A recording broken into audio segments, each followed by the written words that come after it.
Francisco de Goya, ese oscuro y brillante señor de las sombras y la luz, cuya brocha narró la turbulencia de una era. Su pincel no solo pintaba, sino que susurraba secretos de una época revuelta, de un alma atormentada y de una sociedad en el umbral de la modernidad. Vamos a sumergirnos en la vida de este genio, desentrañando las capas de pintura para descubrir al hombre detrás del mito. Francisco José de Goya y Lucientes, conocido universalmente como Francisco de Goya, fue no solo un testigo de su tiempo sino un narrador visual cuyas obras se convirtieron en el espejo y la conciencia de una España convulsa. Nacido en 1746 en Fuendetodos, España, su vida se desplegó en un lienzo de contrastes, desde el rococó hasta el romanticismo, desde la corte hasta el exilio. Pintor de reyes y bufones, de santos y brujas, Goya se convirtió en el cronista de la irracionalidad humana, un precursor de movimientos que llegarían mucho después de su muerte en 1828. Francisco de Goya y Lucientes, el destacado pintor español, 30 de marzo de 1746 a 16 de abril de 1828, es ampliamente reconocido como el mejor cronista de la guerra. Sus obras representan escenas impactantes de la guerra contra las tropas de Napoleón, específicamente la Guerra de la Independencia Española, que tuvo lugar entre 1808 y 1814. A través de sus pinturas, Goya denuncia de manera vívida y angustiosa los horrores de la guerra, mostrando su crueldad, fanatismo, terror, injusticia, sufrimiento y muerte. Los primeros trazos de la vida de Goya se pintan en el humilde pueblo de Fuendetodos. Sus primeras pinceladas, bajo la tutela de José Luzán, fueron el preludio de una sinfonía tumultuosa de color, sombra y luz. Pero fue en Italia, donde Goya buscó perfeccionar su arte, donde realmente comenzó a moldear su visión única. Esos años formativos estuvieron marcados por el estudio de los clásicos, pero ya se vislumbraba el deseo de romper con la tradición y explorar los rincones más oscuros de la psique y la sociedad. La carrera de Goya fue un ascenso constante. Desde un diseñador de tapices para la Real Fábrica hasta convertirse en pintor de la corte, Goya se movió en los círculos más exclusivos de su tiempo. Sin embargo, su verdadero genio se revelaba cuando se alejaba de los encargos ornamentales para explorar temas más profundos y oscuros. Las pinturas negras, los caprichos, los desastres de la guerra son testimonios de una mente inquieta que buscaba entender y retratar las calamidades y la locura de su época. Hablar de las obras de Goya es hablar de un catálogo de la condición humana. El 3 de mayo de 1808 no es solo una pintura, es un grito contra la brutalidad de la guerra. Los caprichos y los disparates son un compendio de la locura y la irracionalidad humanas, mientras que las pinturas negras representan un descenso al tormento personal y al desencanto. Cada obra de Goya es un diálogo con la eternidad, una pregunta lanzada al futuro sobre los misterios y la oscuridad del alma humana. La vida de Goya fue tan tumultuosa como su arte. Conocido por su temperamento ardiente y su mente independiente, su vida personal estuvo marcada por tragedias, amores y enfermedades. La sordera, que lo golpeó en la mitad de su vida, lo sumergió aún más en su mundo interior, llevándolo a explorar temas más oscuros y personales. Su relación con la duquesa de Alba, envuelta en misterio y escándalo, añade un tono de novela a su biografía. Su exilio voluntario a Francia, donde pasó sus últimos años, fue el acto final de un hombre que nunca dejó de buscar, a través del arte, respuestas a los interrogantes de su tiempo. La sombra de Goya se extiende larga y oscura sobre el camino del arte. Su influencia puede verse en los trabajos de muchos artistas posteriores, desde Manet hasta Picasso.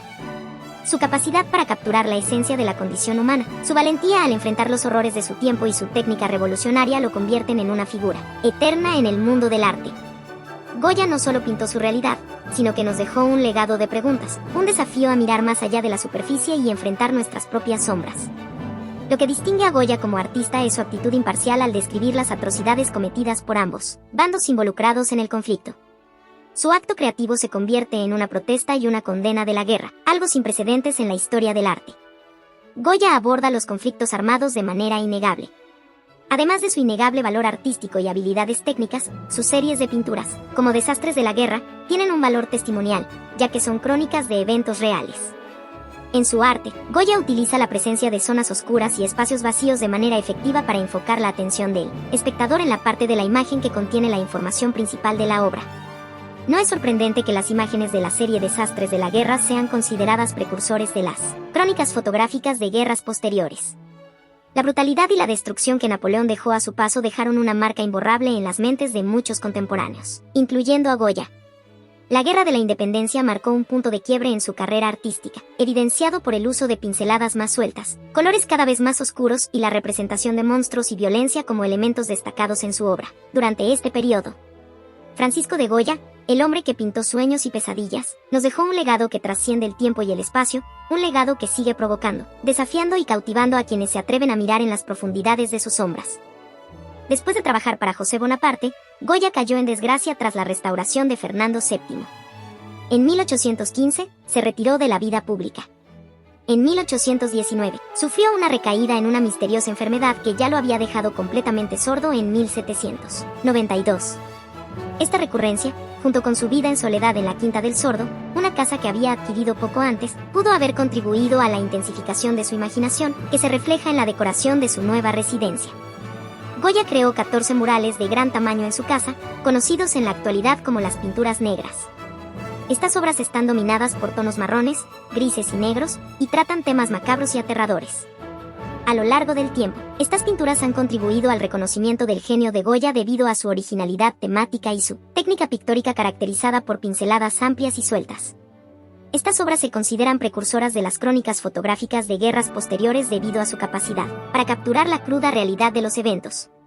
La enfermedad y la sordera que Goya experimentó en su vida, junto con los horrores presenciados durante la Guerra de la Independencia Española, transformaron su arte en una expresión de sus pesadillas internas.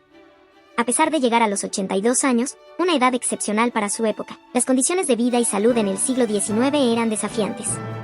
La enfermedad que lo afectó en 1792, inicialmente diagnosticada como cólicos, lo dejó sordo y causó fuertes dolores de cabeza.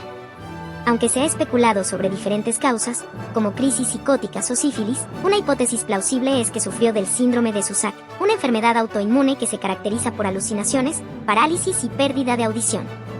Las secuelas de esta enfermedad incluyeron una sordera total, lo que lo obligó a comunicarse principalmente a través de señas. A pesar de estos desafíos, Goya continuó su carrera artística hasta su muerte en Burdeos en 1828, y su obra sigue siendo relevante y apreciada en la actualidad. El propio Francisco de Goya y Lucientes describía los síntomas que experimentaba durante su enfermedad, que incluían zumbidos, alucinaciones acústicas y visuales, así como pérdida de conocimiento. Estos síntomas descartaban la posibilidad de que se tratara de sífilis, ya que esta enfermedad suele llevar a una demencia absoluta que Goya no experimentó a lo largo de sus 82 años de vida.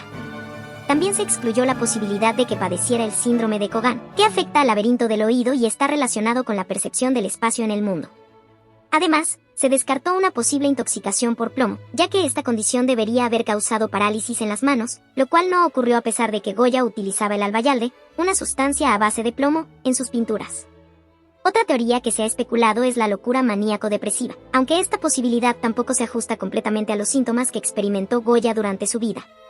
Según el Dr. Montilla, la enfermedad que sufrió el pintor pudo haber sido la malaria, una enfermedad endémica en la zona de Aragón y el delta del Ebro. Goya, al usar corteza de quina como remedio para sus dolores, pudo haberse vuelto adicto a esta sustancia, ya que lo menciona en sus cartas.